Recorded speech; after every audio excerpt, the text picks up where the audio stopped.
Good. All right. Which of the following contain both ionic and covalent bonding? Now, that's a weird question. You might think, all right, how can something be ionic and covalent at the same time? Well, look at polyatomic ions. They have both covalent bonding within an ion, but the ion partakes in ionic bonding, obviously. The only one with that case is A.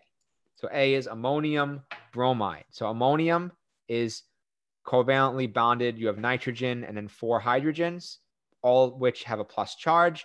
Bromine is -1. So you have a +1 and a -1. They go together. This is simply ionic, and these are both covalent because they're acids. Now, what is the energy of a photon with wavelength? That. So energy of a photon equation, just to go over it pretty easily. I mean, this will all be given, but you have E photon equals NH nu, which is the number of photons, Planck's constant, the frequency, and this can be rewritten as HNc over lambda. We can put the wavelength in there. Wavelength is in meters. So that equation will be used here. Now, arrange the following atoms in order of increasing radius. Now, this is an important concept, so let's go down. Radius.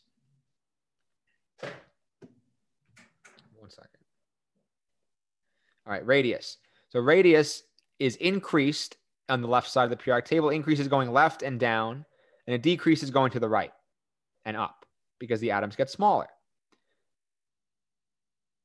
So let's keep that in mind for now. And let's talk about ions too, because that's important also. Now, for ions, let's take potassium. And it has a lot to do with effective nuclear charge. So let's just take simple things. It's important to understand the concept instead of just memorizing. Potassium versus calcium. Potassium is bigger because they have both potassium and calcium have electrons on the same energy level, either one of them or 2 of them. Either way, both of those electrons have the same effective nuclear charge in terms of the distance away from the nucleus, but the number of protons differs. Calcium has 1 more proton. That means its effective nuclear charge on those same electrons is increased. Larger effective nuclear charge means more of an attraction to the nucleus, which means a smaller radius. That's why the radius decreases as you go to the right, because there's a greater effective nuclear charge for the same energy level of electrons. So now you can expand that concept into ions. If I take potassium plus versus potassium, potassium plus has the same number of protons as potassium, but it has the same electron configuration as argon. That is extremely small. That's smaller than argon even, because it's basically like a super argon. It has it's argon's happy electron configuration with 1 more proton, making it a larger effective nuclear charge. So it's like super argon. Now, what does this mean? This works for all cations. If you have a cation, it gets smaller than its original element. So that's something you can write down or remember. Cations are smaller than their, let's say, I don't know, parent element. By extension, anions are bigger than their parent element, but not by much. The cations are a lot smaller than their parent ion, but the anions are a little bit bigger. The reason why is because, let's say you have oxygen. So oxygen, it gains 2 electrons to get to neon. So it gains the electrons, and then it's gaining, its protons are the same as oxygen. So there's no greater effective nuclear charge, but there's more electrons. So let's put it this way. If you have 1 electron being pulled in by a nucleus compared to 2, the nucleus will do a better job of pulling in 1 than 2. If you add a second one, it gets a little bit more lax. Add a third one, a little bit more lax. So generally, when you add electrons, meaning become an anion, the elements tend to get a little bit bigger. Not too much. But when you have a cation, they get a lot smaller because you're removing that whole outer energy level and making it the electron configuration of a noble gas. So that's important. Okay, going back to the, now we could figure this out. So increasing radius, we have the smallest is going to be the more to the right, which is, and more up, which is chlorine. Then you have bromine is kind of there too. So chlorine is going to be on the end. Increasing radius. It's a stupid question because the signs are the wrong way. So if we're doing decreasing radius, it'll be this way. So that would be, then you have arsenic and gallium. So arsenic is right here, gallium is, or arsenic's here, gallium's here. We have chlorine chlorine would be the smallest, bromine would be the second smallest, arsenic would be the third, gallium would be the fourth, potassium would be the fifth. That's how you would do that based on the trend. All right. Next, an excited hydrogen atom upon relaxation releases a photon from energy level n equals 4. Which of the following transitions will result in a release of the highest energy photon? So an excited hydrogen upon relaxation, so it releases from n equals 4. Which of the following transitions will be the highest? So it'll be the one that it would have to be higher, right? Because it releases the photon. Wait, that's a weird question. An excited hydrogen atom upon relaxation releases a photon from n equals 4. So after it relaxes from something to n equals 4. So that something would have to be the furthest away from n equals 4, which is going to be n equals 6. All right, so how many valence electrons does SiF4 have? You count them up from the periodic table. 4 plus 28, 32. Which of the following represents electron configuration for P3 minus? So you're just going to take P and you're going to add 3 electrons to it. That would be, I think, this. So yeah, A. Which of the following quantum numbers is not possible? And you see these questions come around often. I like giving these questions. So you're going to look which ones violate the rules. And it looks like C violates the rules because ML, that's this quantum number, can only be between negative L and L. So the possible values are -1, 0, and +1. So this violates it. Number 9, if an electron has quantum numbers n equals 3, L equals 2, and ML equals -1, which orbital is it most likely in? So L equals 2 means it's in the d orbital. N equals 3 means 3d. So it's 3d. Number 10, 2 lasers, A and B, were used to eject electrons from metal. Laser B produced no electrons. Laser A produced fast-moving electrons. Which of the following best describes its result? So this is the photoelectric effect. If laser B did not produce electrons, that means it did not reach the threshold frequency. That means its frequency was too low. Laser A frequency was higher because it did produce the fast-moving electrons and it did reach and exceed the threshold frequency. So that means laser A has a higher frequency than threshold frequency. Cool. All right. Next, cobalt forms a series of compounds with oxygen. In one of the oxides, the electronic configuration of the cobalt ion is Ar3D10, 3D6. What is the formula of the oxide? So cobalt being 3D6. So if we're here, cobalt is normally 3D1, 2, 3, 4, 5, 6, 7. Cobalt is normally 3D7. So to remove 3 electrons, or to move, the answer would be 3 electrons. But to remove electrons, we'd have to remove the 4 s electrons first. So it'd be 1, 2. And then the third one would be here to make it 3D6. So its charge would be +3. If its charge is +3, then the formula for the oxide would be cobalt 2O3 in order for the charges to balance out. Does that make sense? Any questions yet? No. All right, cool. Yeah, just stop me if you have any. So when drawing Lewis structures, which of the following molecules has a triple bond? So O2 is a double bond. NH3 is single bonds. NO3 is two double bonds and a single bond.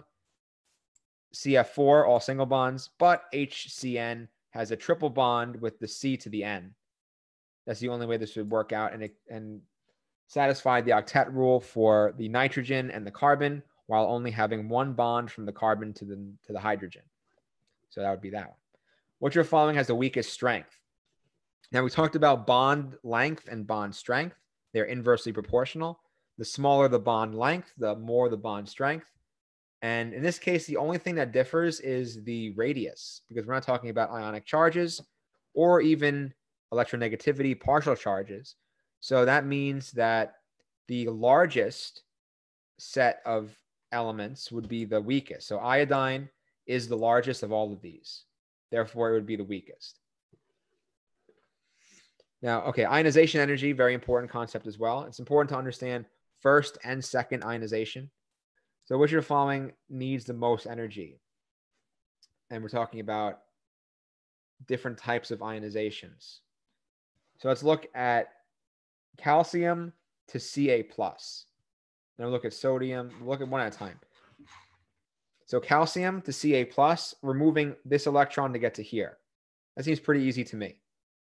It's not, we're moving an electron from a noble gas. It's not doing anything crazy. It's just removing the first electron. Doesn't seem too crazy.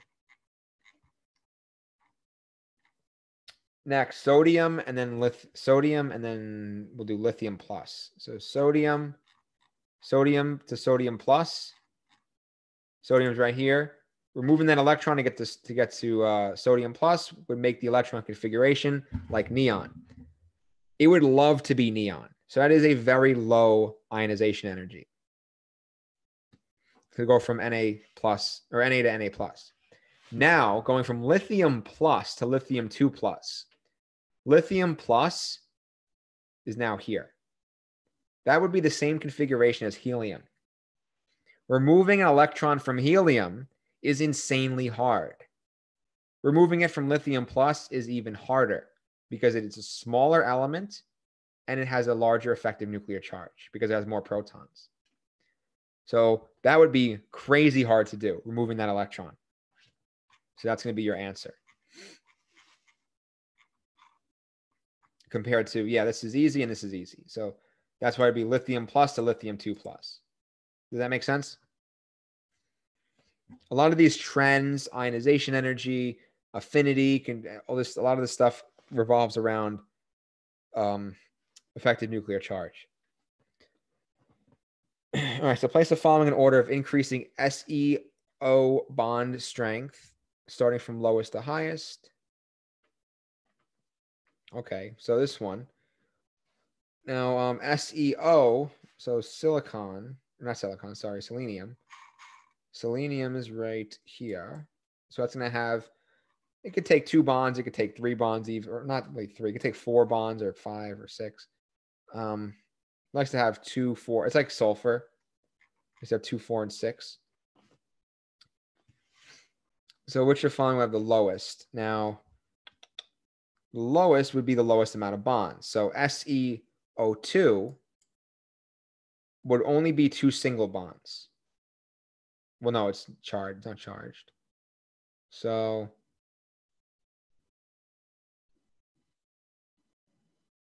SeO3 would therefore have the, this is a tough question. So SeO3 would therefore have the, well, it could take 2 bonds also. It could take 2 bonds each, or double bond for each one.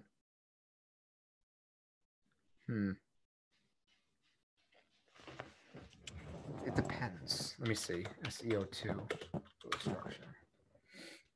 Yeah, I mean, it could do that. That's what it would look like. And then SeO3 could also have 2 doubles and a single. It could. It really depends.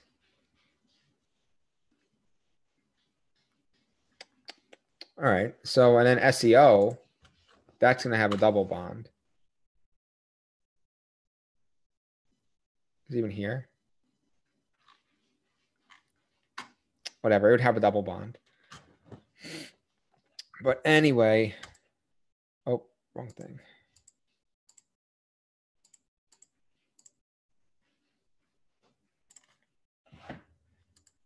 Where are we at? There we go. So whichever one has a single bond, this is a tough one because selenium could do a lot of things. Selenium, so SeO3 would have a double bond and two single bonds. That's the most stable. If you do the formal charges out, it'll have the most stable structure. So what that means is then it will have two single bonds. SeO2 will have two double bonds. This means this one will be stronger than SeO3. So SeO3 would be the weakest. And then SeO would have a double bond, which means its bond will be stronger than SeO3 because SeO3 has two single bonds. But between SeO2 and SeO3, SeO2 will be stronger. So it would be 3, then none, then 2. So in this order like this. Or 3, then 1, then 2. But don't expect this kind of question. That's a tough question because you need to draw all the Lewis structures and then go over the formal charge for each one. And then that's a tough question. Anyway, so which of the following molecules has purely pure non-polar covalent bonds? So non-polar, which one you guys think? I'll let you do this one.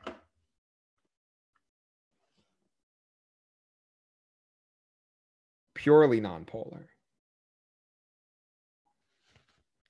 So Adi, good. So CH4 is non-polar, but there's a thing called purely non-polar, which is even more non-polar than that because a CH bond is kind of polar. I mean, it's not polar. Sorry, it's not polar, but it's more polar in comparison to what I'm talking about. And not NO2. There's one that's staring at you that's right there. That is the most non-polar thing there is. Not NO2. Yep. O2. Very, very, very non-polar. Those diatomic gases are extremely non-polar. So purely non-polar, a lot of times they refer to if there's the same element twice, same atom twice. That means it's purely non-polar. A tetrahedral like a CH4, even though it's non-polar, if you have it could have a little London dispersion force that could move that can move the bonds a little bit, but whatever. That's what purely non-polar means. All right, order the following in the increasing melting point. So this relates to the ionic bond strength and the length. So ideally for the strongest bond, we want the smallest length and the largest strength. So the strongest one, you'd have the +2 -2s, which would be CAS and MgO. And out of this one, MgO would be a little bit smaller. So if you go on the periodic table, Mg is above Ca and O is above sulfur. So MgO would be the smallest and the strongest because it's low radius and high charge. So MgO would be at the end, and that basically makes A the answer. But Ki is a +1 -1. And then you have a hybrid, which is number 4, which is a +2 -1, which that's kind of like in the middle between +1s and +1s and -1s, and then +2s and -2s. Okay. Next, when is drawing the best possible Lewis structure? Which species violates the octet rule? So who can answer that? That was not too bad.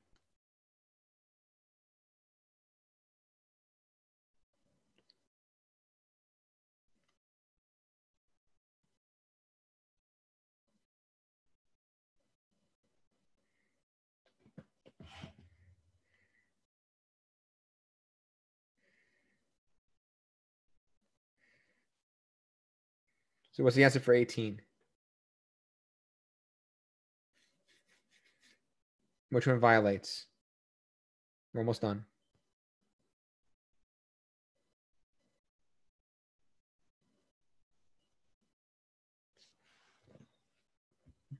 No one?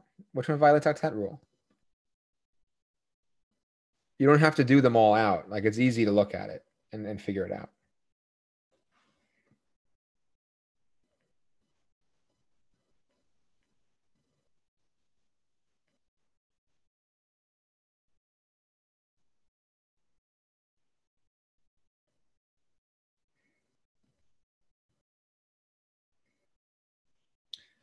No, not CF4. CF4 is tetrahedral, and 4 bonds to the carbon makes it satisfy octet rule. There's one that you're overlooking, maybe.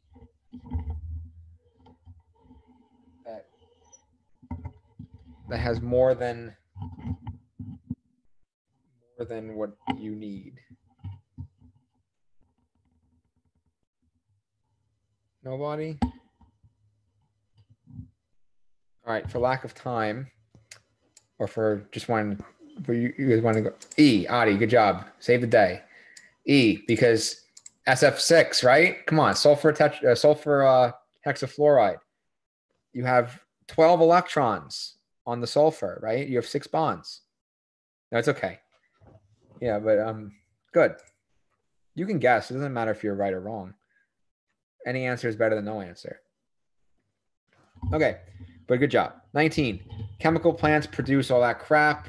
Then we're basically trying to figure out Hess's law. You look at this and you're like, all right, you're given multiple equations with a delta H. With all delta H's, you do Hess's law. So Hess's law we've covered, and for this one, they're all the same. You basically just go through and see where are the reactants and products. Are they where I want them? And if not, how do I change that? How do I manipulate the equation? So for C4H8, we want one of them on the left. Here we have one of them on the right. We're going to divide this by, or multiply this by by -1 to flip it. That means we would multiply delta H by -1 to flip the sign. Moving on, we have one H2O on the left. Here we have 2 H2Os on the right. Flip it, divide it by 2. The hydrogen, or it's not the hydrogen, the delta H, flip it, divided by 2. Then for the C4H10O, we want 1 on the right. And look, this middle equation, we have 1 on the right.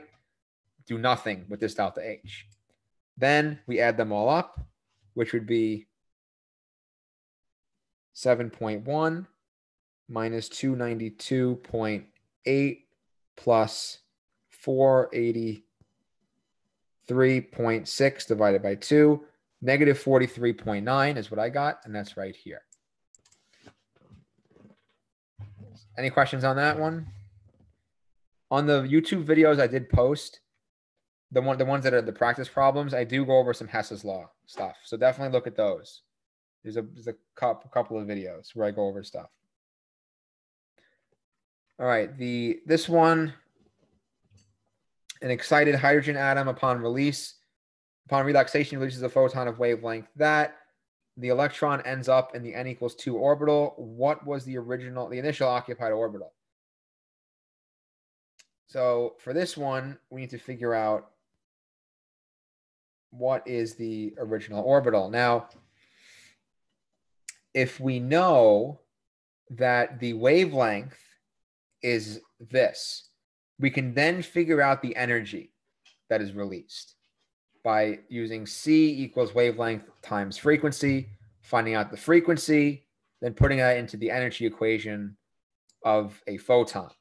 Once we find the energy, which goes right here as E, we could then use this equation, RH, which is given, 2.18 times 10 to the -18 joules, and then NF squared, which would be our final, which is n = 2, and then N initial, we don't know. We would solve for this, for Ni, N initial, and that would be our answer. Any questions on that one?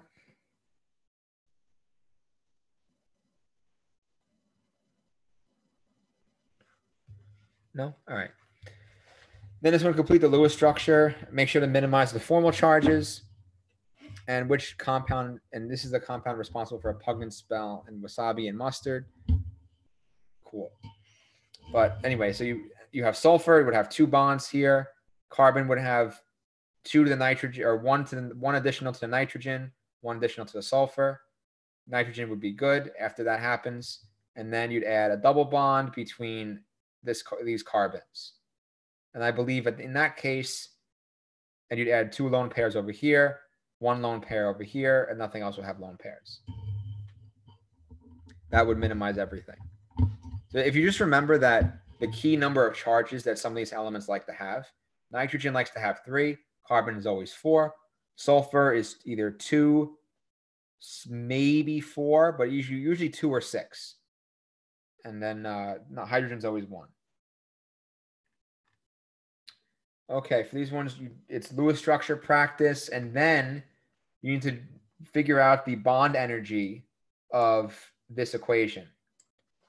So the enthalpy of formation by the bond energies, that's an important skill. One of them might be given, or might be a question. So what you would do is you would do the entire reactants bonds minus the product. So the bonds broken minus bonds formed. So the bonds that are broken would be 1 N2 bond, and then 2 H2 bonds. That's what's broken. And then you have what's formed is N2H4, which is going to be, there would be 4 single bonds between nitrogens and hydrogens, and then 1 single bond between nitrogen and nitrogen. But the Lewis structures are important to know how to do so that you can choose the correct bond energy to put in the right spot. Because if you saw N2 and you thought they were double bonds, you get the wrong number. They happen to be triple bonds. So that's important. Okay, and this is ionization energy. We kind of went over that already, but I mean, it gets harder. The ionization energy jumps a lot when you get to a noble gas configuration and you try to take an additional electron off of the configuration of a noble gas. So yeah, that's about it. Are there any questions on that?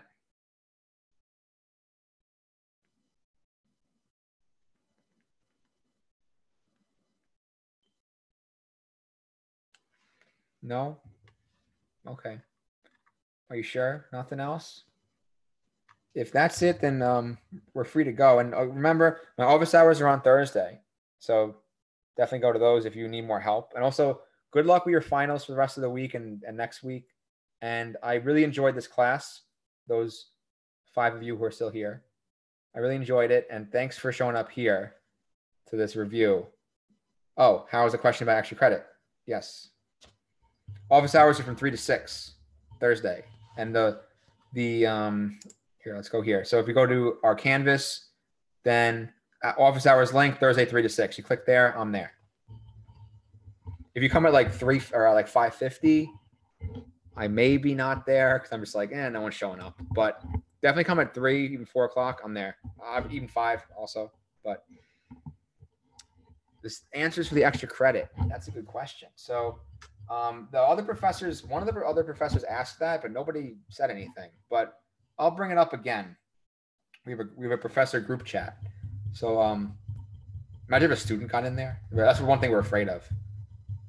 But yeah, but I'm not sure if I'm allowed to, but I'll ask again if they can release it before the final exam, just so everybody has that to look over.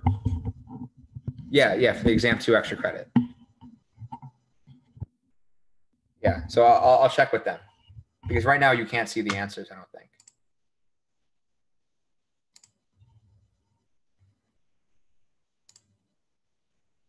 Let me see. Where is it? Nope. Extra credit questions. Can I see them? Yeah, I could see them. But I can't see the answers. So I'll ask them what they can do. Well, I mean, I don't have the answers, but I just want to see if they could release them. They could definitely do that.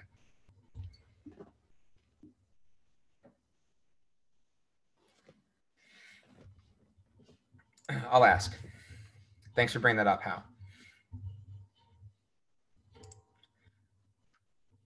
Okay, are there any other questions before we go? If not, then you're free to go, and let me know if you need anything in the future. I'll be happy to help you any way I can. Yeah, I'll probably still be teaching NJIT for a while. I don't know. My future is pretty uncertain, but I mean, I always have a job here, so I'll probably be teaching every semester, at least one class. So we'll see. All right. Have a good night, guys. And yes, everyone, yeah, you're right, Patricia. Everyone's future is uncertain, but I'm graduating next year, so it's super uncertain. But yeah, we'll see what happens. Okay. Good luck, everybody. I'll end the Zoom session now, I guess. And let me know if you need anything. Have a good night, guys.